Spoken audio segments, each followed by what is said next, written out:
의 말씀입니다. 하나님 감사합니다. 오늘 새벽기도 오신 분들을 환영합니다. 인근에 확진자가 발생을 해서 2주간의 메시지를 드린 대로 교회에서 모이는 집회는 새벽기도를 제외하고는 다 중단하도록 그렇게 하겠습니다. 좀 살펴보니까 그것이 이 지역에서 감염이 된 게 아니고 밖에서 감염이 돼서 이곳에 왔기 때문에 그렇게 크게 걱정할 일은 아니다 그렇게 생각하지만 우리가 조심해야 될 일은 조심해야 되겠다 싶어서 그렇게 특단의 조치를 내린 것입니다. 뿐만 아니라 그 사람이 지난 주말에 다른 데서 그런 일이 있었는데 그 아내와 그 식구들이 또 검사를 해보니까 같이 있었던 식구들은 음성으로 이미 판명이 돼서 감염성은 약한 그런 확진자구나 하는 것을 확인할 수 있었습니다. 그러므로 여러분들께서 그렇게 이해해 주시고, 교회에서는 수요기도회, 금요기도회도 모이지 않습니다. 다만 영상으로 처리하고 교육하는 것도 줌으로 교육하도록 그렇게 할 터이니까 교회 교육과정과 모든 집안은 그 시간에 되어지긴 하지만 영상을 통해서 여러분이 대화할 수 있도록 하시면 되겠습니다. 새벽기도는 이렇게 늘 조용하게 모여서 우리가 2주간은 지나도록 하겠습니다. 자, 오늘 성경의 말씀은 창세기 44장의 말씀입니다. 요셉의 형제들이 불안하게 요셉을 만나는 장면의 이야기가 오늘 성경에 기록이 되어져 있죠. 다시 양식을 구하러 온 형제들을 요셉이가 만나서 특별한 잔치로 환대하는 이야기가 서두에 기록되어져 있습니다. 그리고 그들이 원하는 대로 양식을 건네주고 가나안으로 무사하게 돌아가는 것 같이 보여지지만 베냐민을 가깝게 하려고 하는 요셉의 계획이 실행되고 있어서 여러 가지 일들이 드라마틱하게 전개되고 있는 것을 보게 됩니다. 즉 돌아가는 그들이 뭔가 탐심을 갖고 도둑질을 하려고 하는 것처럼, 도둑이 된 것처럼 일을 꾸며서 특별히 베냐민이 문제의 사람이라고 하는 것으로 꾸며서 다시 그들을 잡아들이게 되는 것이죠. 이에 대하여 유다가 요셉을 향하여서 자기들의 형편의 이야기를, 그동안 되어졌던 이야기를 자초지종 설명하는 이야기가 기록이 되어져 있습니다. 즉 무슨 말입니까? 베냐민을 두고는 우리가 갈 수가 없습니다. 아마 베냐민을 두고 우리가 돌아가면 우리 아버지가 살지 못할 겁니다. 더욱이 베냐민에게 무슨 일이 생기면 내가 책임을 지겠다고 했으니까 나를 인질로 가두십시오. 베냐민을 돌려보내 주시기를 바랍니다 하는 이야기가 오늘 성경에 있는 이야기죠. 오늘 44장 32절 봅시다. 32절과 32절 말씀 한번 읽어봅시다. 시작.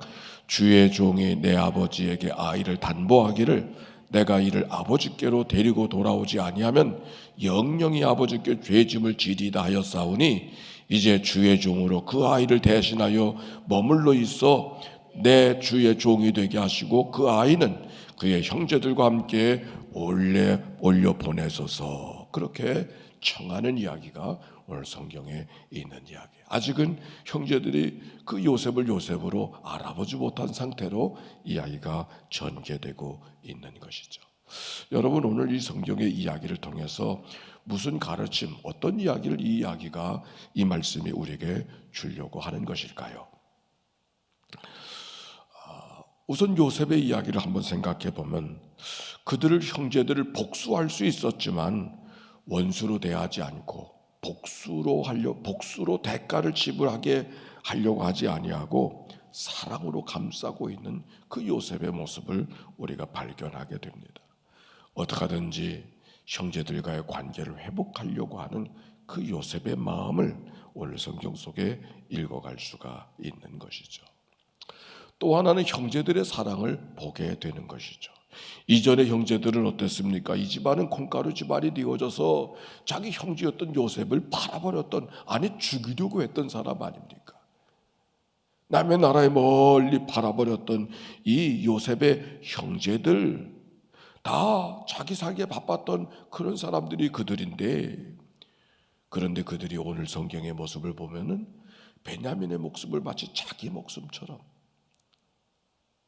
끌어안고 살피려고 하는 그들의 모습, 내 목숨을 내어줄지언정 그 베냐민은 그럴 수가 없다고 이야기하는 이 형제들의 이야기 속에 어떻게 이렇게 바꿔진 삶을 살아갈 수 있을까? 원래 그랬던 사람이 아닌데 왜 어떻게 이렇게 변화된 사랑으로 넘치는 그런 식구들이 되어질 수 있었을까라고 하는 질문을 하게 되는 것이죠.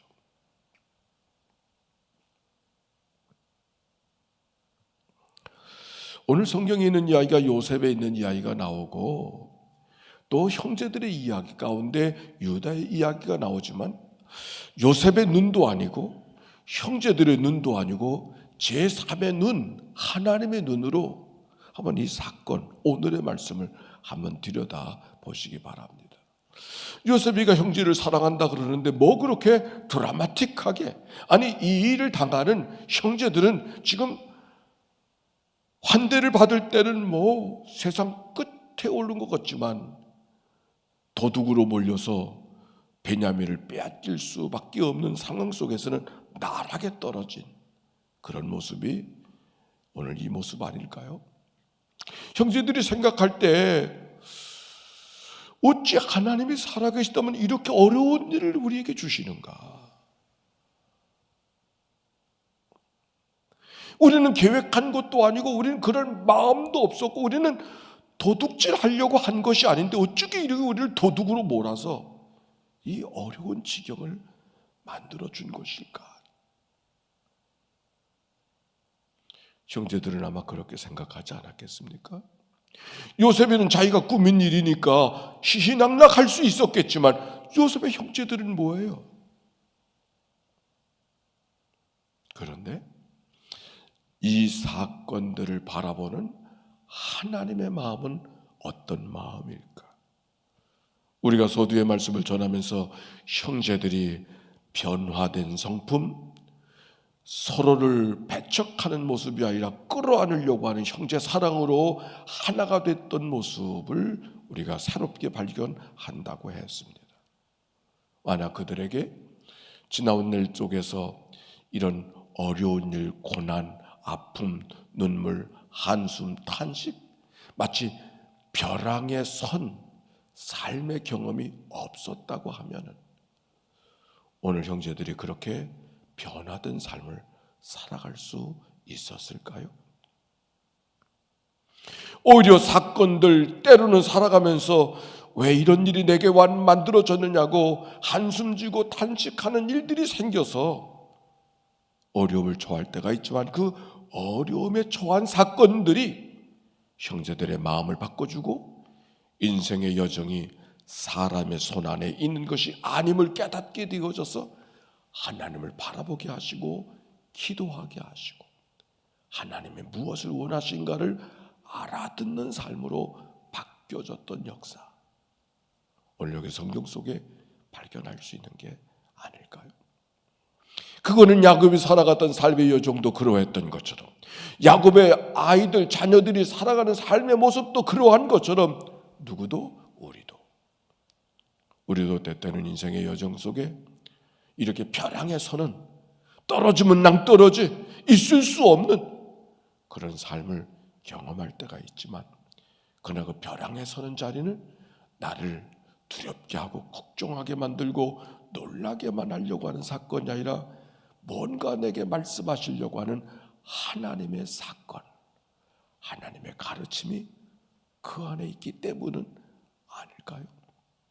적어도 성경의 역사는 그렇게 우리에게 말씀하고 있는 것이죠. 옛날에 베스트셀러 가운데 한 책인 존 모시 이야기라고 하는 그런 책이 있습니다. 쥐스킨트라고 하는 사람이 2차 대전 후에 썼던 자전적 소설입니다.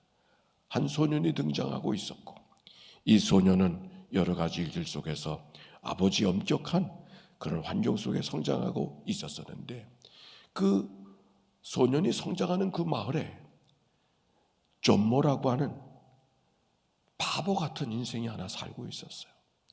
늘 떠돌아다녀. 어디로 가는지도 모르게 뭘 분주하게 늘 왔다 갔다 하는데 뭘 하고 다니는지, 어디로 왔다 갔다 하는지, 어디 가서 잠을 자는지 아무도 알 수 없는, 누군가가 길을 가다가 그를 차에다 태워보려고 하면 날 좀 내버려 두라고, 날 좀 내버려 두라고, 상관하지 말라고, 이렇게 혼자 독불장군처럼, 바보처럼, 거렁뱅이처럼 살던 존모라고 하는 사람이 그 마을에, 그 도시에 같이 살고 있었습니다. 그러던 어느 날 이 소년이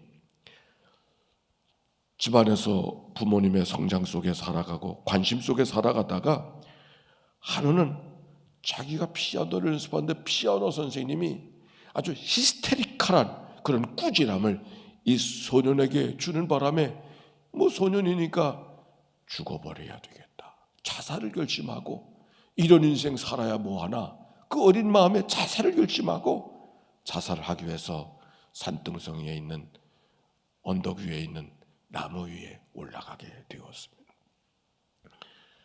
그래서 나무 위에 올라가서 막 죽으려고, 밧줄을 갖고 올라가서 이제 목을 매서 죽으려고, 어디서 죽어야 될까 그러고서 한참 고민하고 생각하다가 문득 땅을 내려다보는, 나무에서 아래쪽을 내려다보는 틈새가 보여서 저리로 떨어져 죽어야 되겠다 그러고서 막 작업을 하는데, 그 떨어져 죽으려고 하는 바로 그 자리에 누군가가 와서 앉는 거예요.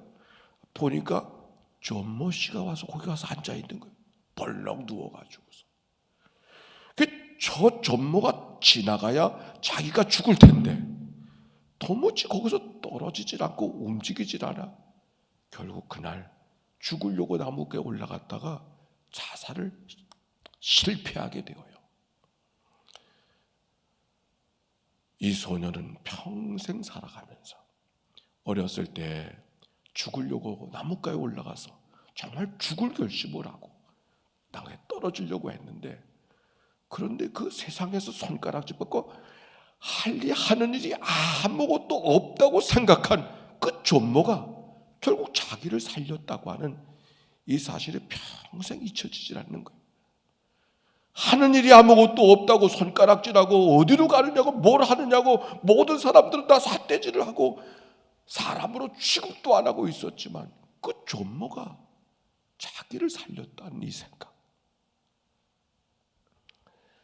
우리의 인생의 여정이 그런 거 아닌가요? 이 존모의 이야기는 어느 한 존모의 이야기가 아니라 우리들이 살아가면서 다 이유가 있고 뭐 까닭이 있고 앞뒤가 맞아서 인생이 삽니까?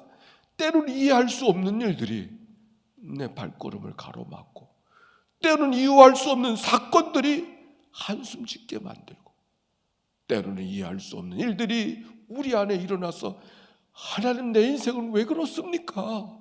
이렇게 말할 때가 있지만 우리의 살아가는 삶은 하늘 하나님 아버지의 손길 안에서 하루하루가 엮여져 살아가는 것이 우리의 인생이라는 사실을 우리가 오늘 성경 요셉의 이야기를 통해서 읽어갈 수 있는 것이죠.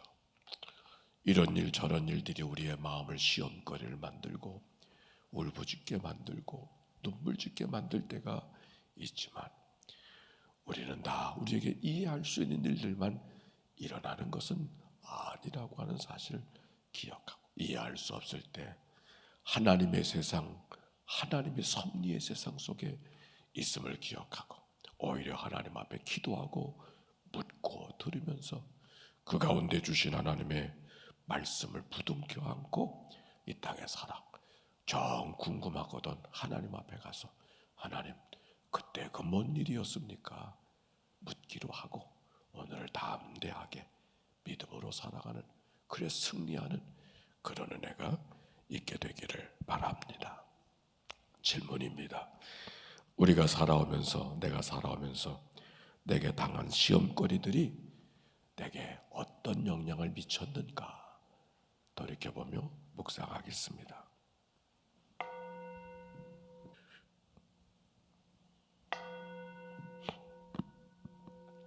하나님, 새날이 밝았습니다. 새로운 소망과 용기를 갖고 오늘을 살아가도록 인도하여 주옵소서. 코로나로 인하여 여러 가지 걱정과 염려들이 이 땅 가운데 있지만 도우시고 이끌어 가시는 분은 하나님인 것을 기억하고 두려움으로 두려움을 물리칠 수 없음을 기억하고 오히려 믿음으로 기도하며 걸어가는 저희들 되게 하여 주소서. 인생을 다스리시고 역사를 주장하시는 하나님의 손길 앞에 이 코로나 상황이 우리에게 무엇을 말씀하고 계시는가 알아듣고 믿음으로 담대하게 걸어가는 주의 백성들 되게 하여 주시옵소서. 우리의 연약함을 아신 아버지 하나님, 우리는 때때로 기도할 뻔도 알지 못할 때가 있지만 말할 수 없는 탄식으로 성령님께서 친히 우리를 위하여 간구해 주시는 줄로 믿습니다. 오늘도 성령을 따라 행하게 하여 주시어서 육체의 욕심을 따라 육체의 욕심이 이루어지지 않게 하여 주시옵시고 성령의 열매로 사랑으로 실학으로 화평으로 오래 참음으로 자비로 양손으로 충성으로 온유로 절제로 열매 맺고 살아가는 저희들이 되도록 인도해 주옵소서. 오늘 하나님 앞에 나와 기도하는 주의 백성들 드려진 예물을 축복해 주옵소서. 예물 속에 담겨진 저들의 간절한 기도와 마음을 연락하여 주시고 만배로 채워주시는 하나님의 은혜와 복이 저들 가운데 임하게 하옵소서. 이 한날을 다 주께 의탁합니다. 홀로 영광 받으시고 하나님의 은총으로 가득한 복된 날 되게 하사 황혼에 이르게 하나님의 은혜였습니다. 감사하며 마감하는 이날 되게 하옵소서. 예수님의 이름으로 기도하옵나이다. 아멘. 이제는 성부, 성자, 성령 삼위일체 하나님의 크신 은혜와 사랑과 역사가 이제와 같이 영원히 함께해 주시기를 축원하옵나이다. 아멘. 우리 함께 기도하십시다. 하나님,